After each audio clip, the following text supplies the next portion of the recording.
Pak Roy, kedatangannya ini ngapain? Iya, kita akan follow up dulu ya, setelah kita datang ke Komnas HAM, karena kita sekaligus mau melaporkan perkembangan yang terjadi pada kasus dokumen palsu yang kemudian justru kami merasa dikriminalisasi oleh aparat keamanan. Oh iya.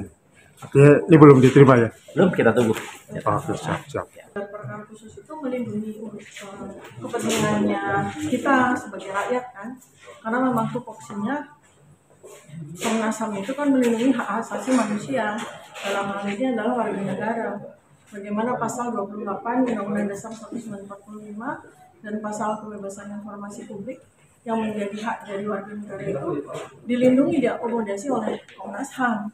Jadi bukannya kemudian Komnas HAM itu menjadi bagian dari alatnya kepolisian, dan kemudian pada saat gelar perkara khusus itu kan juga terjadi pelanggaran hak asasi manusia, karena kami itu menjadi bagian dari pelapor ternyata kan tidak mendapatkan hak untuk mengikuti gelar perkara secara khusus.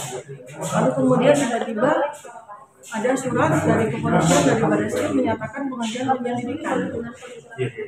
Sementara Komnas HAM ikut ternyata.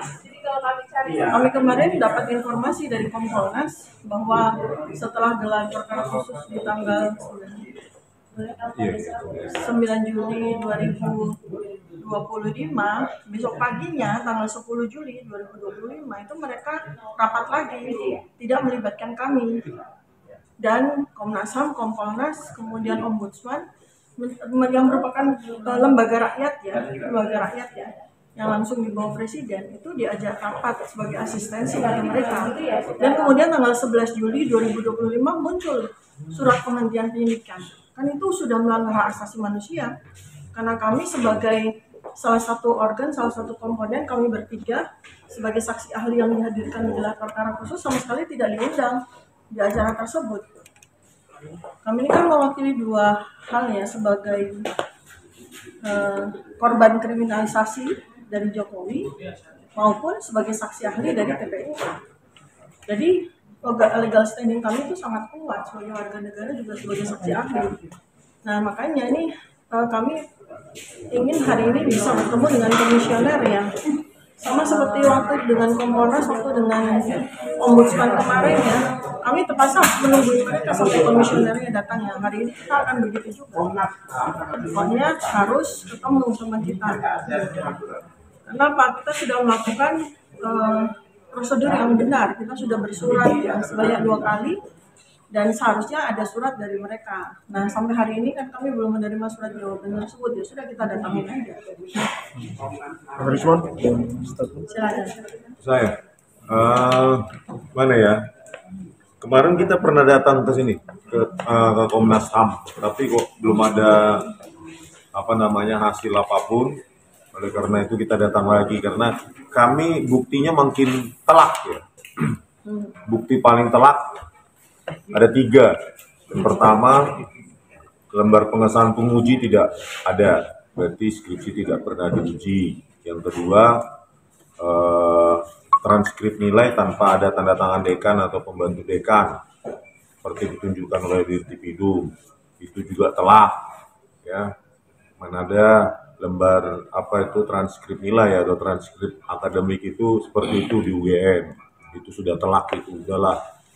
Yang ketiga, bantahan Pak Kasmuco bahwa beliau bukan dosen pembimbing skripsi maupun pembimbing akademik. Jadi ini udah morat-marit ini ya, logika publik pasti itu menyatakan bahwa ijazah Jokowi Dodo 11.000 triliun % palsu, tanpa ada forensikan pun ya, tanpa ada ilmu forensik terkait dengan dokumen tersebut, teknologi font dan lainnya yang kita pakai. Sebenarnya dalam proses akademik yang cacat tersebut sudah membuktikan secara telak bahwa Joko Widodo tidak pernah meluluskan pendidikan sarjana Fakultas Kehutanan UGM. Jadi kami meminta kepada Pak Jokowi sebenarnya sebaiknya tobat aja lah.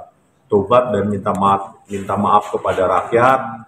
Semoga rakyat masih ada hati nuraninya untuk memaafkan. Kalau saya sendiri sih fokusnya bukan untuk memenjarakan atau menghukum Pak Jokowi.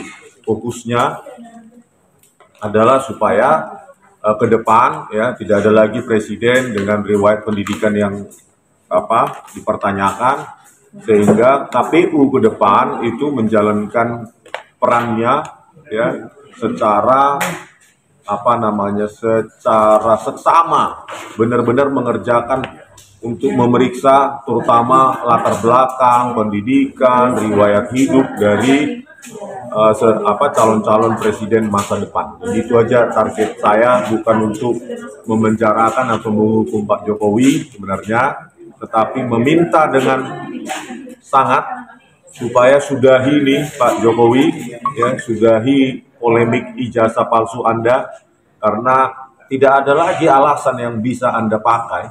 Ya tadi 3 itu sudah telak itu, tanpa ada ilmu forensik pun sudah membuktikan secara telak bahwa Joko Widodo tidak pernah meluluskan proses akademik untuk mendapatkan gelar sarjana kehutanan di Fakultas Kehutanan UGM, gitu ya. Bang, progres soal laporan abang yang di Yogyakarta gimana, Bang?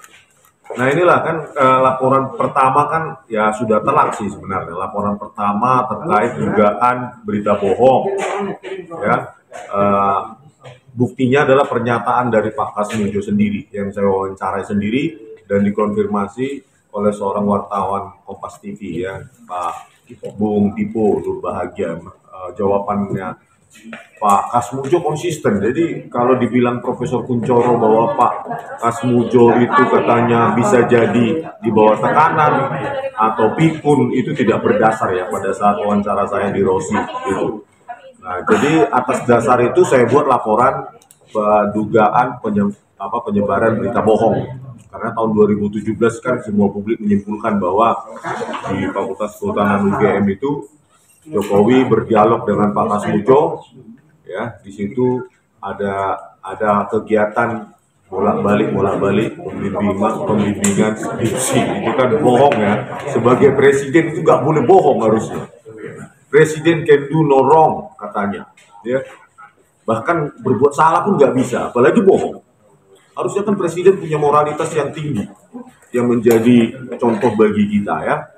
Nah, itu laporan pertama. Laporan kedua adalah kekecewaan saya terhadap penjelasan dari Dirtipidum, ya, untuk menjelaskan bahwa lembar pengesahan pembimbing skripsi Joko Widodo hanya diraba dan dirasakan langsung disimpulkan handpress dan letterpress.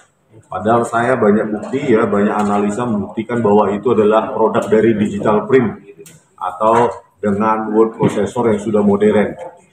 Jadi kepolisian ini kan sudah terbiasalah memanipulasi barang bukti itu, yang penting menjilat penguasa itu udah biasa. Ya, jadi oleh karena itu saya laporkan. Kita lihat kontinuitas atau progres dari laporan tersebut. Kalau memang Republik ini masih menjalankan prinsip equality before the law, ya Polda DIY harusnya menindaklanjutinya. Kalau tidak, maka semakin membuktikan bahwa hukum itu tidak bisa menyentuh Jokowi sama sekali. Ya. Hukum di Indonesia itu mengistimewakan Jokowi.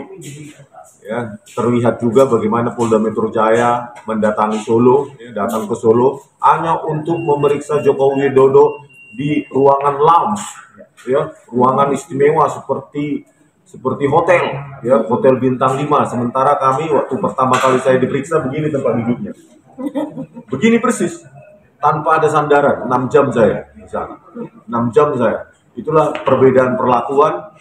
Padahal kita juga sesama warga negara yang membayar pajak juga, berkontribusi pada negara ini. Tapi itulah perlakuan kepolisian. Oleh karena itu kami mendesak juga Pak Prabowo Subianto, karena ini bukti sudah sangat telak, ya, yang membuktikan bahwa Joko Widodo tidak pernah lulus dari program sarjana kehutanan UGM. Lakukanlah Pak rekonsiliasi. Kami juga tidak ingin Joko Widodo terlalu malu, ya, di mata masyarakat Indonesia maupun masyarakat dunia. Lakukan rekonsiliasi, pertemukan, panggil Joko Widodo untuk mengaku, minta maaf kepada rakyat. Itu aja yang saya minta, saya desak kepada Presiden Prabowo. Karena kalau kami ditangkap, ini tidak akan selesai. Karena apa?